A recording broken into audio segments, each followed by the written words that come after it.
जय हिंद दोस्तों, स्वागत है आपका आर ओ की इस PYQ की सीरीज में। तो दोस्तों, जैसा कि आपको पता होगा, आर ओ 2024 का एग्जाम कब संपन्न हुआ? तो 11 मार्च को यह संपन्न हुआ था। ठीक है, लीक होने के कारण इस एग्जाम को कैंसिल कर दिया गया है।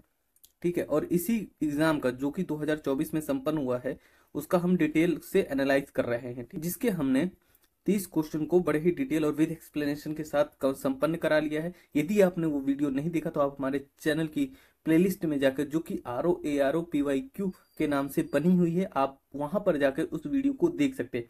इस वीडियो से पहले आप उस वीडियो को जरूर देखें, ताकि वीडियो को देखने का आपका क्रम बना रहे और आपको सही से क्वेश्चन समझ आए। आगे बढ़ने से पूर्व मैं आपको एक और इन्फॉर्मेशन देना चाहता हूँ, क्योंकि यूपी पीसीएस का एग्जाम यूपी पीसीएस का एग्जाम कब है? तो जुलाई में है। ठीक है, तो यूपी पीसीएस से संबंधित PYQ की सीरीज भी हमारे चैनल पर चल रही है। तो यदि आपने उन वीडियोस को भी नहीं देखा तो आप हमारे चैनल की प्लेलिस्ट में जाकर उन वीडियो को विजिट कर सकते हैं, ताकि आपको आपके एग्जाम में सफलता सुनिश्चित हो सके। तो चलिए, बिना किसी देरी के हम आज का सेशन आरंभ करते हैं। तो चलिए शुरू करते हैं। क्वेश्चन नंबर जो 31 है दोस्तों, वह मैथ से संबंधित है। जैसा कि मैंने आपको पिछले वीडियो में भी बताया था कि मैथ के जितने भी क्वेश्चन है या रीजनिंग के जितने भी क्वेश्चन है, उसका हम एक संपूर्ण वीडियो लेकर आएंगे। इसमें हम मैथ और रीजनिंग के क्वेश्चन को नहीं कराएंगे। जैसा कि आपको पता होगा कि यूपी के जो ROARO का एग्जाम है, ठीक है, उसमें मैथ और रीजनिंग के लगभग 10 से 15 क्वेश्चन पूछे जाते हैं। तो हम एक इसका डिटेल वीडियो लेके आएंगे, आप परेशान मत होइए। ठीक है, आज हम GS के क्वेश्चन इसमें देखते हैं। तो चलिए बढ़ते हैं नेक्स्ट क्वेश्चन की ओर। जो क्वेश्चन नंबर हमारा 32 है, वह कह रहा है कि साइमन कमीशन के संदर्भ में निम्नलिखित कथनों पर विचार कीजिए। स्टेटमेंट फर्स्ट कहता है कि इसने 2 बार भारत का दौरा किया।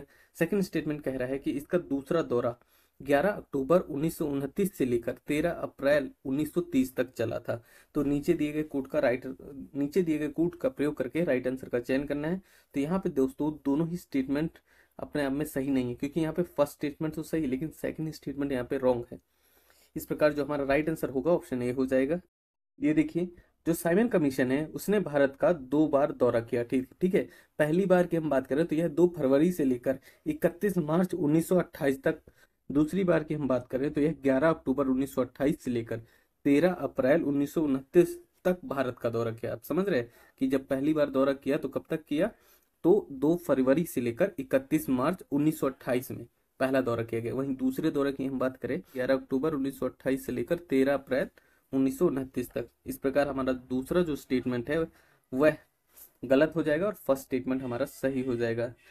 पढ़ते हैं नेक्स्ट क्वेश्चन की ओर। क्वेश्चन नंबर 33 इज, इसरो द्वारा लॉन्च किए गए मंगलयान के संदर्भ में निम्नलिखित कथनों पर विचार करें। स्टेटमेंट फर्स्ट कह रहा है कि इसे मार्स ऑर्बिटर मिशन भी कहा जाता है, जो कि अपने आप में सही है। इसे क्या कहते हैं? Mars orbiter mission. Second statement है इसे नवंबर 2013 में लॉन्च किया गया था। तो नीचे दिए गए कोड का प्रयोग करके राइट आंसर का चयन करना है। तो यहाँ पे दोनों ही स्टेटमेंट अपने आप में सही हो जाएंगी। तो इस प्रकार ऑप्शन डी इज राइट हो जाएगा। आइए एक्सप्लेनेशन देखते हैं। भारत के मंगलयान को मार्स ऑर्बिटर मिशन भी कहते हैं। किस नाम से जाना जाता है मंगलयान मिशन को? Mars orbiter mission. इस मिशन को PSLV C-25 द्वारा लॉन्च किया गया था। देखिए, मार्स ऑर्बिटर मिशन को किस किस यान के द्वारा लॉन्च किया गया था? तो उसका नाम था PSLV C-25। और इसे कब लॉन्च किया गया? तो 5 नवंबर 2013 को लॉन्च किया गया था। यह भारत का पहला अंतर्ग्रहीय मिशन है, इनकी फर्स्ट इंटरप्लेनेटरी मिशन था यह। ठीक है, उल्लेखनीय है कि भारत ऐसा पहला राष्ट्र है जिसने अपने पहले ही प्रयास में 24 सितंबर 2014 को मंगल की कक्षा में मंगलयान की सफल स्थापना की थी। बढ़ते हैं नेक्स्ट क्वेश्चन की ओर। क्वेश्चन नंबर 34, मिनीमाता रोग का क्या कारण है? तो यहाँ पर राइट आंसर होगा ऑप्शन बी, मरकरी, जो प्रदूषित जल है, जिसके कारण कौन सी डिजीज होती है? तो मिनीमाता रोग हो जाता है। किसके कारण? तो मरकरी प्रदूषित जल के कारण। जो मिनीमाता रोग है, ठीक है, मिनीमाता जो रोग है वह मरकरी प्रदूषित जल के कारण होती है। किसके कारण होती है? तो मरकरी प्रदूषित जल के कारण। इसका सर्वाधिक जो प्रभाव पड़ता है कहाँ पर पड़ता है? तो केंद्रीय तंत्रिका तंत्र पर इसका सर्वाधिक प्रभाव हम देख सकते हैं। ध्यातव्य है कि यह रोग सर्वप्रथम जापान के मिनीमाता की खाड़ी में मरकरी यानी कि पारा समन्वित मछलियां खाने से हुआ था। देखिए, यह जो मिनीमाता रोग है वह पहली बार कहाँ हुआ था? तो यह जापान की मिनीमाता खाड़ी में जब लोगों ने मरकरी से समन्वित मछलियों को खाया था, तब इस जो व्याधि है यानी कि रोग है वह सामने आई थी। ठीक है, जिस कारण यह सर्वप्रथम कहाँ पे हुई थी? तो मिनीमाता में हुई थी, जिसके कारण इसे मिनीमाता व्याधि या रोग की संज्ञा भी दी गई थी। उल्लेखनीय है कि इस रोग के कारण शरीर के जो अंग हैं इसके अलावा होंठ तथा जीभ काम करना बंद कर देते हैं। यानी कि जो मिनीमाता रोग है उसके कारण क्या हो जाता है शरीर में, तो शरीर का जो अंग है, होंठ है, जीभ है, वो सभी काम करना बंद कर देते हैं। साथ ही इसके कारण बहरापन, आंखों का धुंधलापन और मानसिक असंतुलन भी पैदा हो सकता है। नेक्स्ट क्वेश्चन देखते हैं। क्वेश्चन नंबर हमारा 35 क्या कह रहा है कि नीचे दो कथन दिए गए हैं जिसमें से एक को अभिकथन कहा गया है और दूसरे को कारण कहा गया है। अभिकथन में कहा गया है कि लाल मिट्टी का रंग लोहे के उच्च अनुपात के बजाय उसके व्यापक प्रसार के कारण होता है, जो कि अभिकथन हमारा सही हो जाएगा। कारण में कहा गया है कि उनमें आमतौर पर नाइट्रोजन यानी कि नाइट्रोजन, फॉस्फोरस और ह्यूमस की कमी होती है। तो नीचे दिए गए कोड से राइट आंसर का चयन करना है। तो यहाँ पे जो राइट आंसर होगा वह होगा ऑप्शन डी। ठीक है, यहाँ पे प्रिंटिंग मिस्टेक है। ठीक है, ये ऑप्शन डी कहलाएगा, सी नहीं होगा। तो यहाँ पे दोनों ही स्टेटमेंट हमारे सही हैं कि अभिकथन भी सही है और कारण भी सही, किंतु जो कारण है वह अभिकथन की सही व्याख्या नहीं कर रहा है। आइए एक्सप्लेनेशन एक बार देख लेते हैं। ये देखिए, लाल मिट्टी का जो रंग है उसमें लौह तत्व के उच्च प्रतिशत के बजाय लौह के व्यापक प्रसार यानी कि वाइड डिफ्यूजन के कारण होता है। ठीक है, यानी कहने का तात्पर्य है कि जो लाल मिट्टी है उसमें जो लाल रंग दिख रहा है उसमें लौह तत्व का हायर प्रतिशत यानी कि उच्च प्रतिशत के बजाय वह लौह के व्यापक प्रसार के कारण वह जो मिट्टी है वह हमें लाल दिखती है। इसके अलावा इस मिट्टी में nitrogen, phosphoric acid, magnesium, humus आदि की कमी होती है, लेकिन ये पोटाश में काफी समृद्ध है। यानी कि जो लाल मिट्टी है उसमें सर्वाधिक मात्रा में क्या पाया जाता है, तो पोटाश पाया जाता है। क्या पाया जाता है, तो पोटाश पाया जाता है। इसके अलावा इसमें nitrogen, phosphoric acid, magnesium, humus की कमी देखी जा सकती है।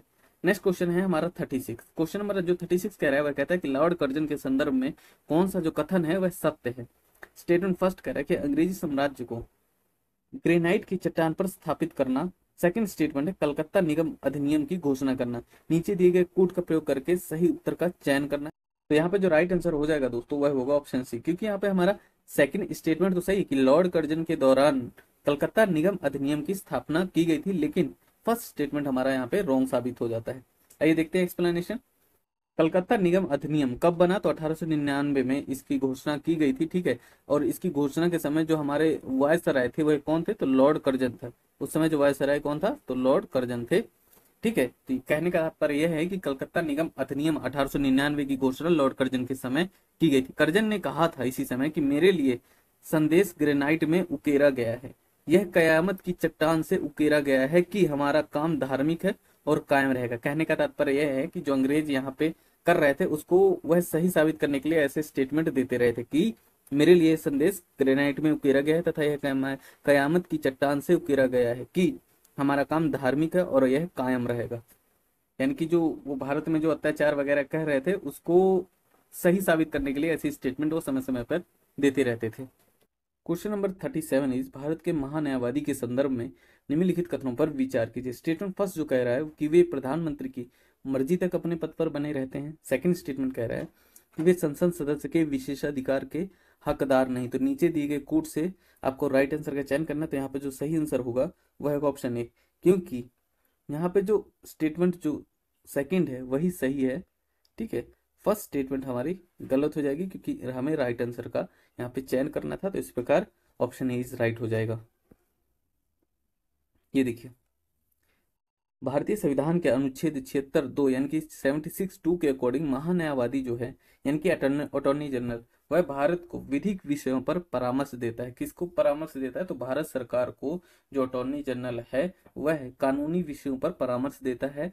यह भारत सरकार का प्रथम विधि अधिकारी भी होता है। कौन प्रथम विधि अधिकारी होता है भारत सरकार का, तो अटॉर्नी जनरल, जिसका वर्णन संविधान के आर्टिकल 76 में किया गया है तथा राष्ट्रपति के द्वारा केवल नियुक्त किया जाता है। ठीक है, जो अटॉर्नी जनरल है यहाँ पे इसकी नियुक्ति कौन करता है, तो भारत का राष्ट्रपति ही इसकी नियुक्ति करता है। ठीक है, इसके अलावा यह जो राष्ट्रपति के ही प्रसाद पर्यंत अपना पद धारण करता है। ठीक है, इस प्रकार जो हमारा कथन फर्स्ट है वह रोंग हो जाएगा, क्योंकि प्रधानमंत्री के प्रसाद पर्यंत अपना पद धारण नहीं करता, यह राष्ट्रपति के प्रसाद पर्यंत अपना पद धारण करता है। आगे बढ़ते हैं कि विदित हो कि भारतीय संविधान के अनुच्छेद 88 के अनुसार जो भारत का महान्यायवादी है इसको संसद की बैठकों में भाग लेने तथा बोलने का अधिकार है, परंतु यह मत देने का अधिकारी नहीं है। यानी कि जो हमारा महान्यायवादी है वह संसद की बैठकों में पार्टिसिपेट कर सकता है, वहां यानी कि बोल सकता है, परंतु वह मत देने का अधिकार वहां नहीं रखता। ठीक है, वहां पर जो मत देने का अधिकार रखेंगे वह उसी सदन के सदस्य ही रख सकते हैं।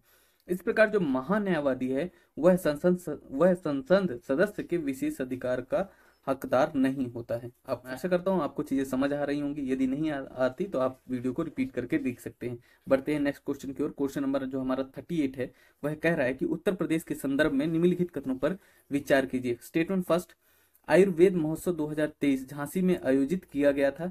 सेकंड जो स्टेटमेंट है कि वह है ताज जो महोत्सव 2023 है प्रदेश की राजधानी लखनऊ में आयोजित किया गया था। तो नीचे दिए गए कूट से सही उत्तर का आपको चयन करना है। तो यहाँ पे जो राइट आंसर होगा ऑप्शन बी हो जाएगा, क्योंकि जो हमारा फर्स्ट स्टेटमेंट है वही सही है कि आयुर्वेद महोत्सव 2023 झांसी में आयोजित किया गया था। आइए स्टेटमेंट एक्सप्लेनेशन देखते हैं।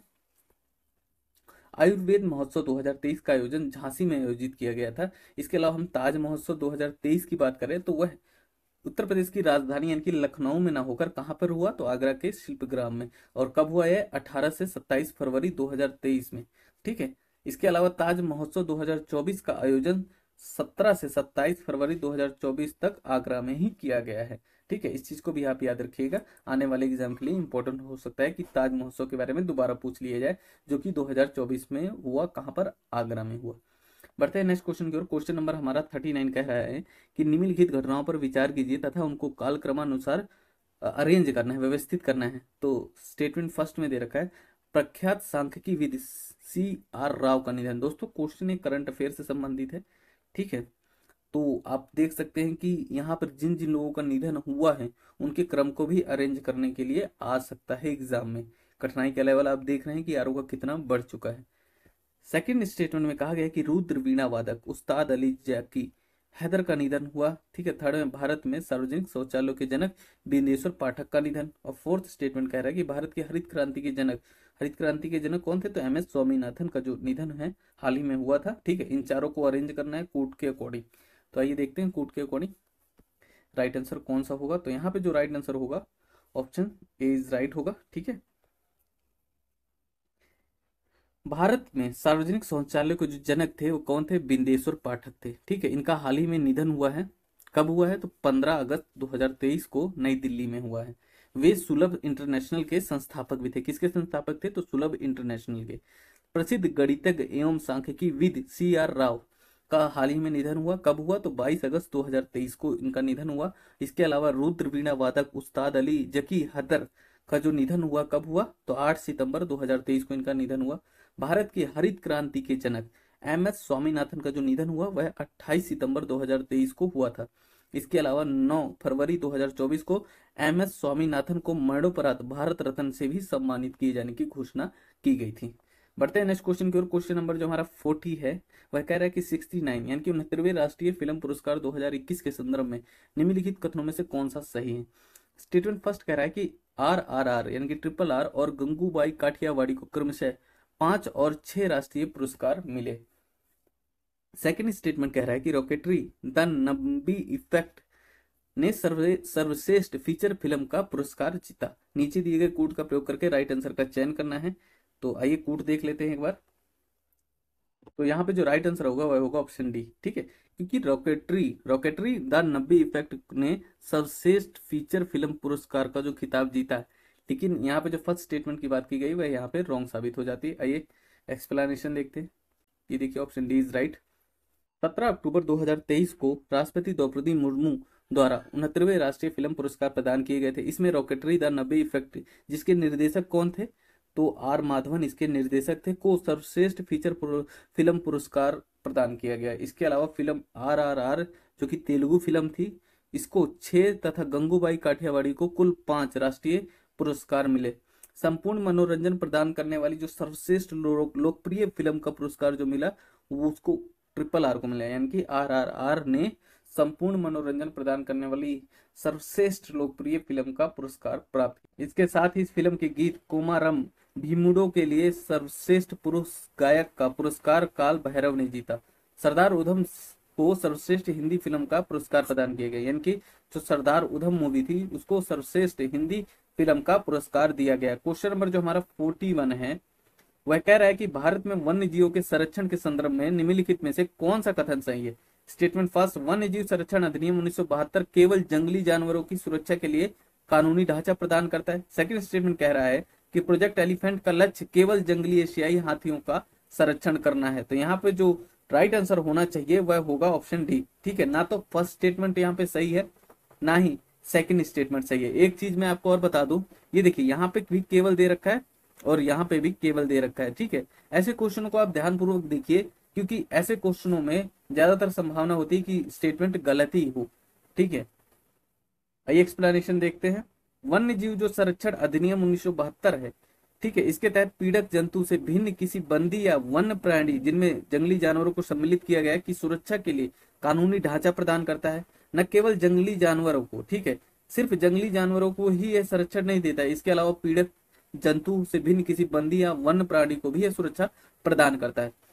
प्रोजेक्ट एलिफेंट कब बना? तो 1992 में प्रोजेक्ट एलिफेंट की शुरुआत की गई थी, जिसका लक्ष्य था जंगली और बंदी हाथियों को संरक्षण प्रदान करना। ठीक है, क्वेश्चन नंबर 42 इज, नीचे दो कथन दिए गए हैं जिसमें से एक को अभिकथन कहा गया है और दूसरे को कारण कहा गया है। अभिकथन में कहा गया है दोस्तों कि हिमालय के उत्तरी ढलानों पर दक्षिणी ढलानों की तुलना में अधिक घना वनस्पति आवरण है जो कि रोग है। ठीक है, उत्तरी ढलानों पर हिमालय के दक्षिणी ढलानों की तुलना में अधिक घना वनस्पति आवरण नहीं है, अपितु कम घना है। ठीक है, इसके अलावा कारण में हम देखें कि हिमालय के दक्षिणी ढलानों पर उत्तरी ढलानों की तुलना में अधिक वर्षा होती है, जो कि सही है। ठीक है, हिमालय के जो दक्षिणी ढलान है वहां पर वर्षा ज्यादा होती है उत्तरी ढलानों की तुलना में, जिसके कारण दक्षिणी ढलानों पर ही अधिक घनी वनस्पति पाई जाती है। घनी वनस्पति कहाँ मिलती है? ज्यादातर वनस्पति कहाँ मिलेगी? तो दक्षिणी ढलानों पर ही मिलेगी, ना कि उत्तरी ढलानों पर। आइए एक्सप्लेनेशन देखते हैं। तो यहाँ पे दोस्तों जो राइट आंसर होगा हमारा, फर्स्ट स्टेटमेंट रॉन्ग होगा और सेकंड स्टेटमेंट क्या होता है, सत्य होगा। तो ऑप्शन ए इज राइट हो जाएगा हमारा। ये देखिए option A is right. Himalaya जो क्षेत्र है उसके दक्षिणी ढलानों पर उत्तरी ढलानों की तुलना में वर्षा एवं सूर्यताप दोनों ही अधिक प्राप्त होते हैं। इसी कारण हिमालय क्षेत्र के दक्षिणी ढलानों पर उत्तरी ढलानों की अपेक्षा अधिक सघन वनस्पति पाया जाता है, जैसा कि मैंने आपको पहले बता दिया है। क्वेश्चन नंबर 43 देखते हैं हम कि निम्नलिखित में से कौन सा या कौन से यूरोप के किसी देश की राजधानी यहाँ पर नहीं है। ठीक है, तो स्टेटमेंट फर्स्ट में रीगा दे रखा, ऑप्शन 2 में रोटरडेम दे रखा, ऑप्शन 3 में जोग्रेब दे रखा और ऑप्शन 4 में ज्यूरिक दे रखा है। तो यहाँ पे बताना है कि यूरोप के किसी देश की कौन सी यहाँ पे राजधानी नहीं है। तो ऑप्शन ए इज राइट, क्योंकि जो रोटरडेम है और जो ज्यूरिक है यह यूरोप के किसी देश की राजधानी नहीं है। ठीक है, रीगा की हम बात करें, ये देखिए रीगा जो है वह लातविया की राजधानी है। इसके अलावा रोटरडेम की बात करें हम, नीदरलैंड का एक शहर है, राजधानी नहीं है रोटरडेम। ठीक है, नीदरलैंड की हम राजधानी की बात करें तो इसकी राजधानी एम्स्टर्डम है। ठीक है, जोग्रेब की हम बात करें तो क्रोएशिया की राजधानी है। इसके अलावा ज्यूरिक की हम बात करें तो ये स्विट्जरलैंड का एक सबसे बड़ा शहर है, ना कि राजधानी है। इस प्रकार जो ज्यूरिक है और यहाँ पे रोटरडेम है, ये दोनों राजधानियां नहीं है। ठीक है, ये दोनों मतलब रोटरडेम की हम बात करें तो ये नीदरलैंड का एक बड़ा शहर है और ज्यूरिक की हम बात करें तो ये स्विट्जरलैंड का एक सबसे बड़ा शहर है। स्विट्जरलैंड की हम राजधानी की हम बात करें तो इसकी राजधानी बर्न है। यह आपको याद रखना है कि राज्य राजधानियां आपको पता होनी चाहिए। संपूर्ण देशों की ना सही तो मेन जो देश है, इंपॉर्टेंट देश है, उनकी राजधानियां आपको पता होनी चाहिए, क्योंकि यहाँ से क्वेश्चन यूपीपीसीएस में भी बनते हैं और आरओ में भी बन सकते हैं, जो आप देख रहे हैं। क्वेश्चन नंबर 44 इज, सूची 1 को सूची 2 से सुमेलित करना है तथा नीचे दिए गए कोड से आपको राइट आंसर का चयन करना है। सूची 1 में पर्वतों का वर्णन है और सूची 2 में महाद्वीपों का वर्णन है कि वह पर्वत किस महाद्वीप में स्थित है। तो हम बात करें एंडीज पर्वत की। ठीक है, एंडीज पर्वत कहाँ पर है? तो यह साउथ अमेरिका में। ठीक है, आगे दे रखा होगा ऑप्शन में। ठीक है, यहाँ पे 2 ही ऑप्शन दे रखा है। ठीक है, आइए दिखा देता हूँ मैं आपको एक बार। ये देखिए दक्षिणी अमेरिका में कहा कौन सा पर्वत है? तो एंडीज पर्वत। ठीक है, इंग्लिश वाला देख लेते हैं, यहाँ पे एक साथ में दे रखा है। ये देखिए जो एंडीज माउंटेन है वह साउथ अमेरिका में आपको देखने को मिल जाएगा। ठीक है, आल्प्स पर्वत की बात करें तो यह आपको यूरोप में देखने को मिल जाता है। अल्ताई माउंटेन की बात करें तो ये एशिया में आपको देखने को मिल जाएगा। वहीं अपलेशियन पर्वत की बात करें हम तो यह आपको नॉर्थ अमेरिका में देखने को मिल जाएगा। ये देखिए जो एंडीज पर्वत है वह साउथ अमेरिका में अवस्थित है। इसके अलावा अल्ताई जो पर्वत है वह एशिया में दिखेगा आपको। आल्प्स पर्वत है यूरोप में देखने को मिल जाएगा और अपलेशियन जो माउंटेन है वह उत्तरी अमेरिका में आपको देखने को मिल जाता है। क्वेश्चन नंबर 45 इज, नीचे 2 कथन दिए गए हैं जिसमें से एक को अभिकथन कहा गया है और दूसरे को कारण कहा गया है। अभिकथन में कहा गया है कि नरगेस मोहम्मदी को 2023 के लिए नोबेल शांति पुरस्कार से सम्मानित किया गया है। वहीं कारण में कहा गया है कि वह प्रेस की स्वतंत्रता के पक्ष में लड़ती है। तो नीचे दिए गए कोड का उपयोग करके राइट आंसर का चयन करना है। तो यहाँ पे जो राइट आंसर होगा वह होगा कि हम ऑप्शन है, ठीक है। स्टेटमेंट फर्स्ट जो है वह सही है, लेकिन सेकंड स्टेटमेंट हमारी यहाँ पे रॉन्ग साबित होती है। ये देखते हैं, जो नोबेल शांति पुरस्कार 2023 है, ठीक है, वह ईरान की नरगेस मोहम्मदी को प्रदान किया गया है। नरगेस मोहम्मदी कहाँ से संबंधित है? तो यह ईरान से संबंधित है। आगे बढ़ते हैं। उन्हें यह जो पुरस्कार है वह ईरान में महिलाओं के उत्पीड़न के विरुद्ध लड़ाई और सभी के लिए मानव अधिकारों एवं स्वतंत्रता को बढ़ावा देने के लिए उनके प्रयासों के लिए प्रदान किया गया है, ना कि प्रेस के स्वतंत्रता के लिए, ठीक है। क्वेश्चन नंबर 46 इज निम्नलिखित कथनों में कौन सा कथन रॉन्ग है? ठीक है। स्टेटमेंट फर्स्ट, मौलिक अधिकार पर संविधान का भाग जो 3 है यूएसए के बिल ऑफ राइट्स पर आधारित है। सेकंड स्टेटमेंट है, संविधान के अनुच्छेद 21 के अंतर्गत मृत्यु का अधिकार मूलभूत अधिकार है।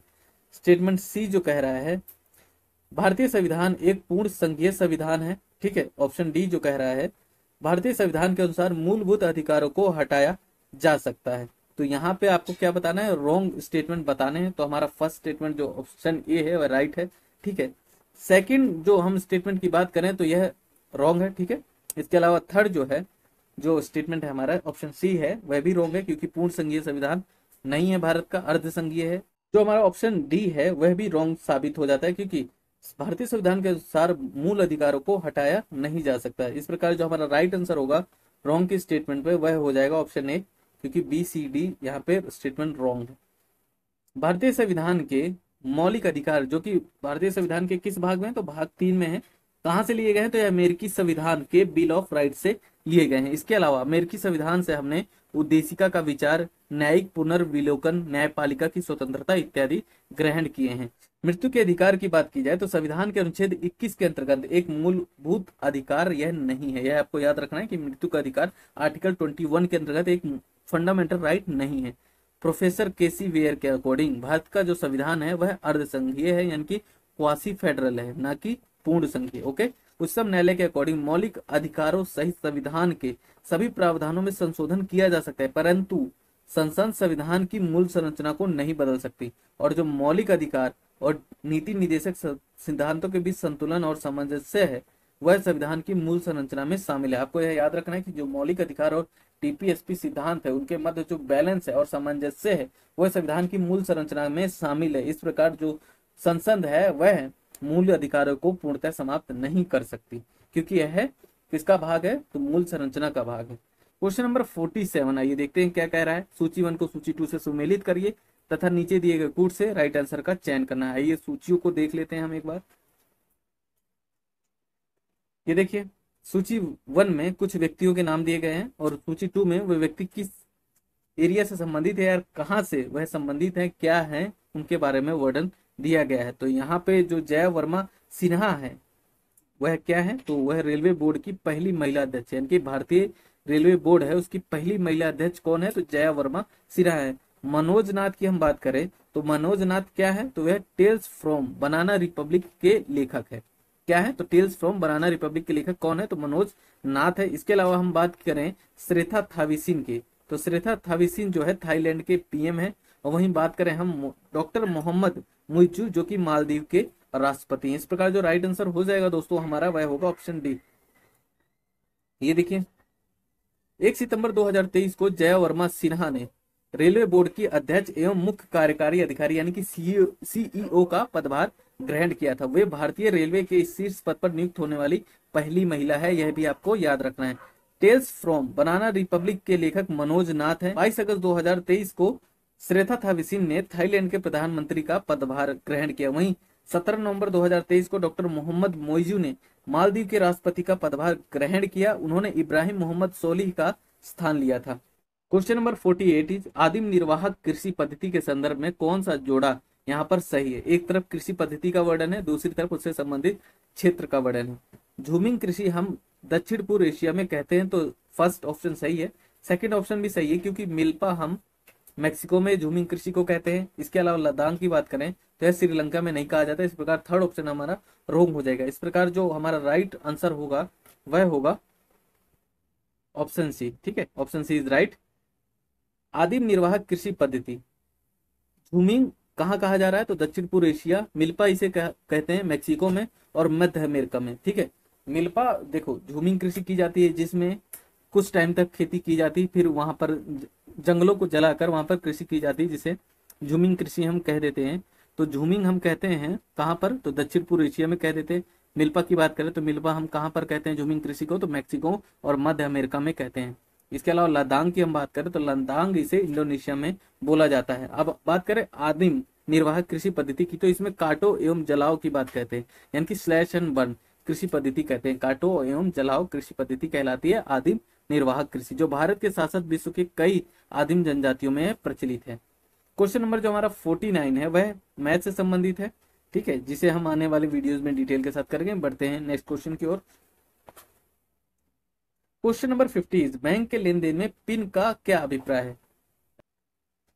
तो यहाँ पे जो राइट आंसर होगा option C is right. Personal identification जो नंबर है वह पिन का ही पूर्ण रूप है, ठीक है। पिन का पूर्ण रूप क्या है, पर्सनल आइडेंटिफिकेशन नंबर। बैंक के लेन देन में, ठीक है, बैंक के लेन देन में पिन का जो अभिप्राय है वह है पर्सनल आइडेंटिफिकेशन नंबर, ठीक है। यह एक संख्यात्मक पासवर्ड है जो एटीएम कार्ड जारी करते समय बैंक द्वारा ग्राहक को दिया जाता है। ओके, क्वेश्चन नंबर जो 51 है, सूची 1 को सूची 2 से सुमेलित करना है तथा नीचे दिए गए कूट से सही उत्तर का चयन करना है। सूची 1 में राजधानी शहरों का वर्णन है और सूची 2 में उनसे संबंधित देशों का वर्णन है। दोस्तों जैसा कि मैंने पहले बताया कि राजधानी और देश से संबंधित एक क्वेश्चन ऑलरेडी अभी तक आरओ में पूछ चुका है, ठीक है। 2024 के जो क्वेश्चन मैंने अभी थोड़ी देर पहले ही आपको कराया, ये देखिए इसी से संबंधित दूसरा क्वेश्चन भी आ गया। तो इसी से आपको समझ आ रहा होगा कि राज्य राजधानी कितना इंपॉर्टेंट है आरओ एआरओ के लिए भी और यूपी पीसीएस के लिए भी। तो आप अच्छे से राज्य राजधानियों को याद कर लीजिएगा। आइए देखते हैं, मिलान करते हैं। तो यहाँ पे कौन किसकी राजधानी होगा, तो कंपाला की बात करें हम, तो कंपाला जो राजधानी है वह किसकी है, तो हम बात करें युगांडा की है। किगाली जो है, किगाली रवांडा की राजधानी है। इसके बाद बात करें कांगो लोकतांत्रिक गणराज्य की जो राजधानी है यहाँ पे किंशासा है, ठीक है। सूडान की राजधानी की हम बात करें तो यह खार्तूम है। इस प्रकार जो हमारा राइट आंसर होगा ऑप्शन सी हो जाएगा। ये देखिए कंपाला जो है वह युगांडा की राजधानी, किगाली की हम बात करें तो रवांडा की राजधानी है, किंशासा की बात करें हम तो यह कांगो लोकतांत्रिक गणराज्य की राजधानी है, खार्तूम की हम बात करें तो यह सूडान की राजधानी है। क्वेश्चन नंबर जो हमारा 52 है, ठीक है, वह कहता है कि नीचे दो कथन दिए गए हैं जिसमें या जिनमें एक को अभिकथन कहा गया है और दूसरे को कारण कहा गया है। अभिकथन में कहा गया है कि फाइव आइज संयुक्त राज्य अमेरिका, ब्रिटेन, कनाडा, ऑस्ट्रेलिया और न्यूजीलैंड सहित 5 देशों का एक खुफिया गठबंधन है। वहीं कारण में कहा गया है कि वे स्टोन घोष नामक एक सामूहिक गुप्त डेटाबेस के माध्यम से अपने देशों के हितों के लिए खतरों के बारे में खुफिया जानकारी साझा करते हैं। तो नीचे दिए गए कूट से सही उत्तर का चयन करना है। तो यहाँ पे जो राइट आंसर होगा वह होगा ऑप्शन सी, ठीक है, कि दोनों ही स्टेटमेंट अपने आप में यहाँ पे सही है, परंतु जो कारण है वह अभिकथन की सही व्याख्या नहीं करता। आइए एक्सप्लेनेशन देखते हैं कि फाइव आइज जो है, जो फाइव आइज गठबंधन है वह द्वितीय विश्व युद्ध के बाद अमेरिका, यूके, कनाडा, ऑस्ट्रेलिया और न्यूजीलैंड के बीच स्थापित एक खुफिया नेटवर्क है। इस प्रकार अभिकथन फर्स्ट सही हो जाता है और फाइव आइज में शामिल देश जो है वह स्टोन घोष नामक एक गुप्त सामूहिक डेटाबेस के माध्यम से खुफिया जानकारी भी एक दूसरे को साझा करते हैं। क्वेश्चन नंबर जो हमारा 53 है, जिसमें कहा गया है कि पंचायती राज के संदर्भ में कौन सा कथन यहाँ पर सही है। स्टेटमेंट फर्स्ट कहता है कि पंचायती राज यानी कि पंचायती समिति और जिला परिषद प्रत्यक्ष निर्वाचित सदस्यों से गठित होते हैं। ऑप्शन बी कहता है कि पंचायती स्तर चुनाव लड़ने की न्यूनतम आयु 18 वर्ष है, जो कि रॉन्ग है, 21 है, ठीक है। और ये पंचायत समिति जो फर्स्ट ऑप्शन है हमारा, जिसमें कहा गया कि पंचायत समिति और जिला परिषद प्रत्यक्ष निर्वाचित सदस्यों से गठित होते हैं, तो यह स्टेटमेंट भी हमारा गलत है। ऑप्शन सी कह रहा है कि पंचायती राज संस्थाओं का चुनाव राज्य चुनाव आयोग के पर्यवेक्षण में होता है। यह स्टेटमेंट हमारी सही हो जाएगी। इस प्रकार जो 53 का जो राइट आंसर होगा वह होगा ऑप्शन सी। आइए देखते हैं, ये देखिए ऑप्शन सी इज राइट। जिला परिषद पंचायती राज व्यवस्था त्रिस्तरीय संरचना के शीर्ष पर है, यानी कि जिला परिषद जो है वह पंचायती राज व्यवस्था की त्रिस्तरीय संरचना के टॉप पर है। आमतौर पर जिला परिषद के जो सदस्य होते हैं उनमें कौन कौन शामिल होता है, तो उसमें पंचायत समिति के प्रतिनिधि शामिल होते हैं जिला परिषद के सदस्यों में। इसके अलावा राज्य विधानमंडल और संसद के सभी सदस्य जो जिले के एक भाग या पूरे का प्रतिनिधित्व करते हैं वो भी सम्मिलित होते हैं। इसके अलावा चिकित्सा, जन स्वास्थ्य, सार्वजनिक निर्माण, अभियांत्रिक, कृषि, पशु चिकित्सा, शिक्षा एवं अन्य विकास विभागों के सभी जिला स्तरीय अधिकारी भी इसमें शामिल होते हैं।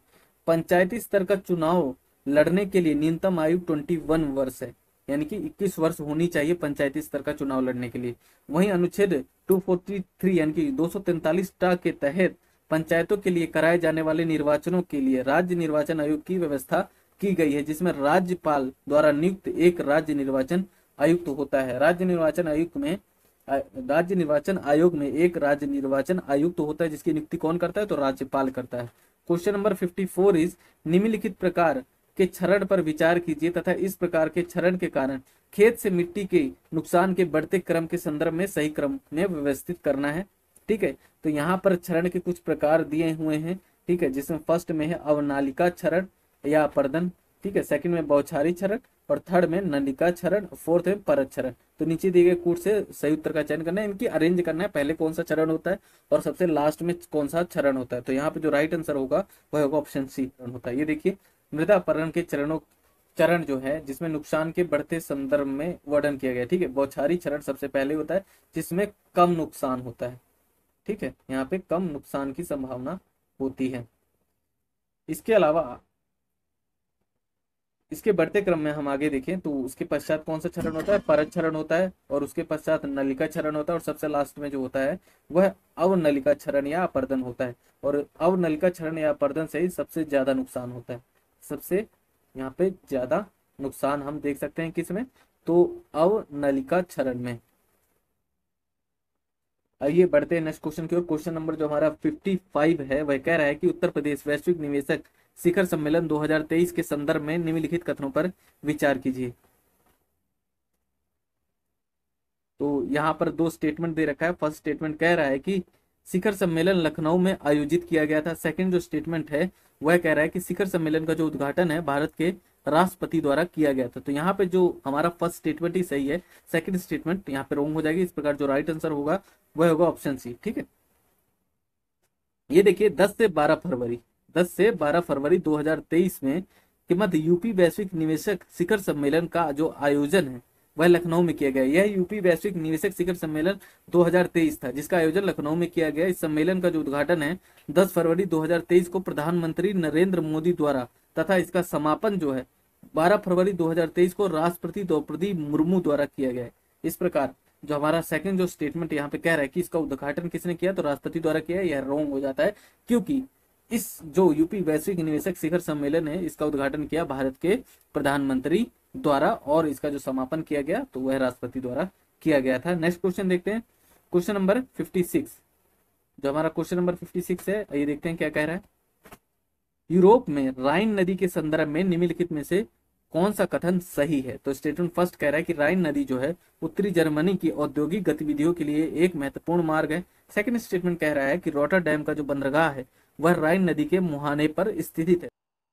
नीचे दिए गए कोड का प्रयोग करके सही उत्तर का चयन कीजिए। तो यहाँ पर जो राइट आंसर होता है वह हो जाएगा ऑप्शन बी, क्योंकि फर्स्ट स्टेटमेंट हमारा रॉन्ग है। ठीक है, सेकंड स्टेटमेंट यहाँ पे सही है। स्विस अल्पस से निकलकर भ्रंश घाटी से प्रवाहित होते हुए उत्तरी सागर में गिरती है कौन? तो राइन नदी जो है वह गिरती है। जर्मनी के प्रसिद्ध शहर बोन जो है इसके तट पर अवस्थित है। जर्मनी से प्रवाहित होती है राइन नदी। राइन नदी पश्चिमी एवं दक्षिण जर्मनी की औद्योगिक गतिविधियों के लिए महत्वपूर्ण मार्ग है। ठीक है, यह आपको याद रखना है कि राइन नदी जो है वह वेस्ट एवं साउथ जर्मनी की औद्योगिक गतिविधियों के लिए महत्वपूर्ण मार्ग है, ना कि उत्तरी जर्मनी की गतिविधियों के लिए, औद्योगिक गतिविधि के लिए। ठीक है, इस चीज को याद रखिएगा कि दक्षिणी जो जर्मनी में औद्योगिक गतिविधियां हैं उनके लिए राइन नदी जिम्मेदार है, ना कि उत्तरी जर्मनी की औद्योगिक गतिविधियों के लिए। आगे देखते हैं कि रॉटरडैम का जो बंदरगाह है वह नीदरलैंड में राइन म्यूज सेल्ट नदियों के डेल्टा में स्थित है। यह भी फैक्ट आपको याद रखना है। बढ़ते हैं नेक्स्ट क्वेश्चन की ओर। क्वेश्चन नंबर 57 कह रहा है कि निम्नलिखित में से कौन सा या कौन से देश अरब प्रायद्वीप का हिस्सा नहीं है? आइए देखते हैं देशों को कि कौन अरब प्रायद्वीप का हिस्सा यहाँ पर नहीं है। तो यहाँ पे जो राइट आंसर हो जाएगा दोस्तों वह होगा ऑप्शन ए। ठीक है, क्योंकि जो सीरिया है वह अरब प्रायद्वीप का हिस्सा नहीं है। ठीक है, इसके अलावा बात की जाए ओमान की, इराक की, कुवैत की, तो ये तीनों ही अरब प्रायद्वीप का हिस्सा है। ठीक है, द्वीप का हिस्सा है। कौन कौन? तो ओमान, इराक और कुवैत। आइए देखते हैं एक्सप्लेनेशन में। अरब प्रायद्वीप में आपको याद रखना है कि अरब प्रायद्वीप में सऊदी अरब, यमन, ओमान, संयुक्त अरब अमीरात, बहरीन, कतर एवं कुवैत शामिल है। इराक का भी कुछ क्षेत्र इसके अंतर्गत आ जाता है। इसके अलावा हम बात करें जो सीरिया है वह अरब प्रायद्वीप का हिस्सा नहीं है। क्वेश्चन नंबर जो हमारा 58 है वह कह रहा है कि ग्रेट बैरियर रीफ के संदर्भ में निम्नलिखित में से कौन सा कथन यहाँ पर सही है? तो स्टेटमेंट फर्स्ट कह रहा है कि यह ऑस्ट्रेलिया के उत्तरी पूर्वी तट पर स्थित है, जो कि सही है।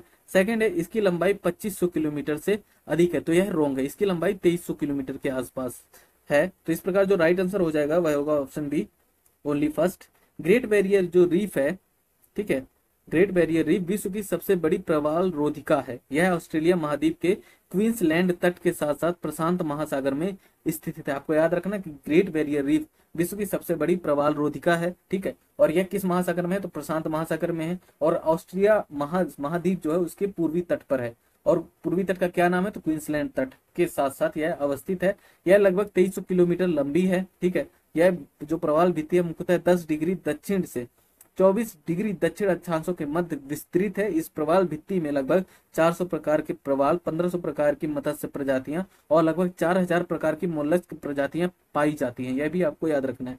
ग्रेट बैरियर रीफ एक अवरोधक प्रवाल भित्ति है। यह भी आपको याद रखना है कि जो ग्रेट बैरियर रीफ है वह कौन सी प्रवाल भित्ति है? तो अवरोधक प्रवाल भित्तियां हैं।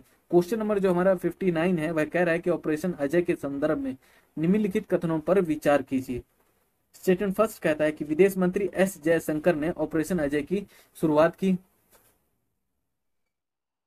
सेकंड स्टेटमेंट कह रहा है कि यह युद्धग्रस्त इजराइल में फंसे भारतीयों को वापस लाने के लिए प्रारंभ किया गया था। तो यहाँ पे जो राइट आंसर होगा, क्योंकि आपको राइट आंसर का चयन करना है, तो यहाँ पे जो राइट आंसर होगा वह होगा ऑप्शन सी, ठीक है। दोनों स्टेटमेंट अपने आप में सही हो जाएंगी। इसराइल हमास संघर्ष के चलते भारत सरकार द्वारा 11 अक्टूबर 2023 को इसराइल से भारत के नागरिकों को सुरक्षित निकालने के लिए ऑपरेशन अजय का शुभारंभ किया गया था। ज्ञातव्य है कि इस अभियान को लॉन्च किए जाने की घोषणा केंद्रीय विदेश मंत्री एस जयशंकर द्वारा की गई थी। क्वेश्चन नंबर जो हमारा 60 है, यानी कि 60 नंबर जो क्वेश्चन कह रहा है वह कहता है कि बुरहान उल मुल्क सयादत खां के संदर्भ में निम्नलिखित कथनों में से कौन सा कथन यहाँ पर सही है? स्टेटमेंट फर्स्ट कह रहा है कि अवध के स्वतंत्र राज्य का जो संस्थापक था वह कौन था? सयादत खान था, जो कि सही है। सेकंड स्टेटमेंट जो कह रहा है कि उसने सैयद बंधुओं के विरुद्ध षड्यंत्र में भाग लिया, तो यह स्टेटमेंट भी अपने आप में सही हो जाता है। तो नीचे दिए गए कोड का प्रयोग करके राइट आंसर का चयन करना है। तो यहाँ पे जो राइट आंसर हो जाएगा ऑप्शन बी हो जाएगा, क्योंकि दोनों ही स्टेटमेंट यहाँ पर सही है। मुगल सम्राट मोहम्मद शाह के शासनकाल में अवध के स्वतंत्र राज्य का निर्माण हुआ। तो अवध का जो स्वतंत्र राज्य का निर्माण किसके काल में हुआ? तो मुगल शासक मोहम्मद शाह के शासनकाल में। और इस राज्य का जो संस्थापक था, इस राज्य का संस्थापक कौन था? तो सआदत खान था। तो अवध के स्वतंत्र राज्य की स्थापना किसने की? तो सआदत खान द्वारा की गई। सैयद बंधुओं के विरुद्ध रचे गए षड्यंत्र में सआदत खान ने सम्राट मोहम्मद शाह का पक्ष लिया था, जिसके कारण से प्रसन्न होकर सम्राट मोहम्मद शाह ने उसे क्या किया? तो 5 हजारी और 7 हजारी का मनसब प्रदान किया। किसको प्रदान किया? तो सआदत खान को प्रदान किया गया मुगल सम्राट मोहम्मद शाह के द्वारा। इसके अलावा सआदत खान को बुरहान उल मुल्क की भी उपाधि से विभूषित किया गया। किसके द्वारा बुरहान उल मुल्क की उपाधि दी गई? तो मोहम्मद शाह के द्वारा सआदत खान को दी गई। और क्यों दी गई? तो मोहम्मद शाह की, यानी कि मुगल सम्राट जो मोहम्मद शाह था उसकी सहायता किसने की? तो सआदत खान ने की। किनको किनके विरुद्ध षड्यंत्र रचने में? तो सैयद बंधुओं के विरुद्ध षड्यंत्र रचने में, ठीक है। इस प्रकार जो हमारा ऑप्शन बी राइट हो जाएगा, ठीक है। दोनों ही ऑप्शन यहाँ पे सही हो जाते हैं। तो दोस्तों हमने यूपी के ARO एग्जाम जो कि 2024 में हुआ था उसके हमने 60 क्वेश्चन कंप्लीट कर लिए हैं, ठीक है। हालांकि ये एग्जाम कैंसिल हो चुका है, लेकिन यह एग्जाम अत्यंत आपके लिए महत्वपूर्ण है, ना कि सिर्फ पैटर्न को समझने में, अपितु कहाँ से क्वेश्चन पुट किए जा रहे हैं उसको भी समझने में, ठीक है। अब जो बचे क्वेश्चन हैं उनको हम आने वाले वीडियो में करेंगे बड़े ही डिटेल के साथ और विद एक्सप्लेनेशन के साथ। आप इन वीडियो को देखते रहिए। यदि आपने पहला वीडियो नहीं देखा तो आप हमारे चैनल पर जाकर उस वीडियो को भी देख सकते हैं। ये वीडियो न सिर्फ आपके ARO के एग्जाम में मददगार साबित होंगी, अपितु UPPSC का एग्जाम जो कि जुलाई 2024 में होने वाला है उसमें भी अत्यंत महत्वपूर्ण साबित होंगी। दोस्तों यदि आपको हमारी वीडियो अच्छी लगती तो वीडियो को लाइक, चैनल को सब्सक्राइब और अपने दोस्तों के साथ जरूर शेयर करें। और हाँ, बेल आइकन दबाना ना भूलें, ताकि जो भी नया वीडियो ARO या UPPSC से संबंधित आता है PYQ का, वह आपको जल्द से जल्द प्राप्त हो सके। तो चलिए मिलते हैं ARO की नेक्स्ट वीडियो में, जिसमें हम अन्य क्वेश्चनों को भी कंप्लीट करेंगे। तब तक अपना ध्यान रखें, सुरक्षित रहें। जय हिंद।